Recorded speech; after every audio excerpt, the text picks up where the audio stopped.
Welcome back. We are going to go right back to the phones at 617-830-4750 and see what is on people's minds. Let's go to our caller from the 815 area code. Who's calling today from 815?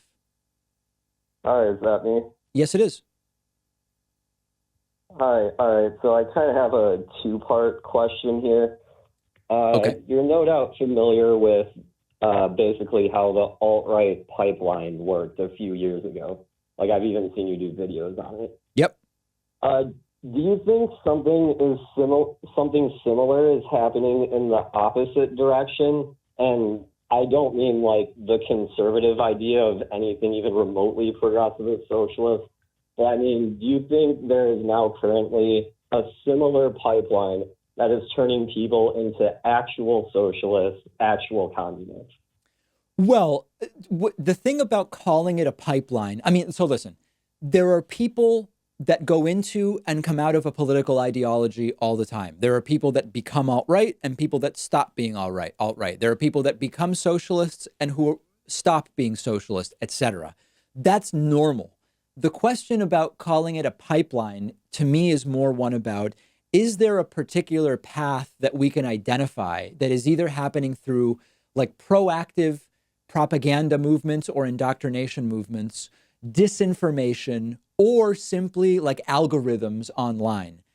I mean, I'm open to the idea that there is something similar going on with socialism. I'm just not aware of it. I mean, certainly there's socialist voices on websites like YouTube and Reddit and Twitter, and you can certainly create an echo chamber for yourself of socialist voices. Whether there's a pipeline per se, I guess I don't have enough information to say. Like, what do you have in mind? What do you identify as that pipeline? Well, the biggest pieces of evidence of this, in my opinion, are the rise of a lot of popular, overtly socialist content online. Like, there's tons of socialist YouTubers out there with tens, if not hundreds of thousands of subs. It's basically just blowing up online. And the second part of this question would be, do you think this is a good or bad thing for the left in America? Well, there's two that it depends. So I am not a socialist. So if the question is, do I think the Democratic Party needs to start running on socialism? My personal answer is no, but that's not happening. If the question is, are we better off if more people are exposed to the ideas of socialism and understand them for what they are rather than the cartoonified things that the right likes to say? I'm all for that. Yeah, I'd say that's more my question. Okay. Yeah. No, listen, I took Marxian economics at the University of Massachusetts as an undergraduate. My professors there were Richard Wolff, the socialist economist, and the late Steve Resnick. And it was one of the few schools that was actually offering, as part of their economics department, serious classes on Marxian economics. And I'm better for it. It didn't turn me into a socialist, but I now understand some about those ideas. I think that's great. Can I just clarify something real quick? I'm not inherently opposed to socialism. Okay. But I think the spreading of these socialist ideas online is causing a lot of people on the left to act in ways that are kind of counterproductive. Like, for example, I'm actually in a few socialist discords of a few of the bigger socialist content creators. Yeah. And it's a very common narrative there that basically electoralism is dead. There's no point in participating in this election. The only way we're going to get real change is if we take direct action outside of the system. Don't bother voting for Biden. It won't matter. We need to so let me address outside that. So here's the thing. Every movement is going to create some very loud people who will turn what you're describing as accelerationist. It's basically like working within the system no longer works. You need to destroy the system. That's not unique to socialism, right? I mean, the Tea Party extremists also had a component of accelerationist stuff about ways in which society needs to be broken down and sort of like rebuilt. White supremacists fundamentally are talking about, significantly accelerationist ideas in many. I think it would be unfair to say that that's unique to socialism. There are certainly people who start following socialist theory, learning about it, and they end up in the what you're talking about. That's not most of them, and I don't think that is we could say that that's unique to socialism. So you don't think it's like something we should be particularly worried about then? I don't think we need to be more worried about extremist socialists than we need to be worried about extremist libertarians or whatever. I think that at the extremes of most movements, you will find people whose ideas are very unlikely to ever really be mainstreamed, and to put too much emphasis on them probably doesn't make sense.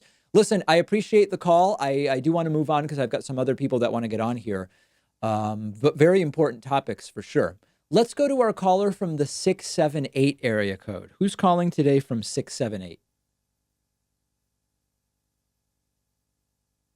678. Hey, how are you? Who's this? This is Max from Tulsa. Hey, Max, what's up? Hey, I was just wondering what your thoughts were on seemingly Republican states, red states are opening up rather fast, and it seems like the media and just the general population of the country, even if case rates are going up and death rates are going up, it doesn't really seem to hit home with a lot of people, if you don't lose a loved one or something like that. So even if case rates do keep spiking and going up, and as states continue to open, do you see down the line in the November election, if we have it on time, maybe Trump gaining ground and gaining approval with his denial of that there's actually a problem, and maybe red states will be flourishing a little bit more? And if we keep it under, if we keep hospitals from capsizing over their limits.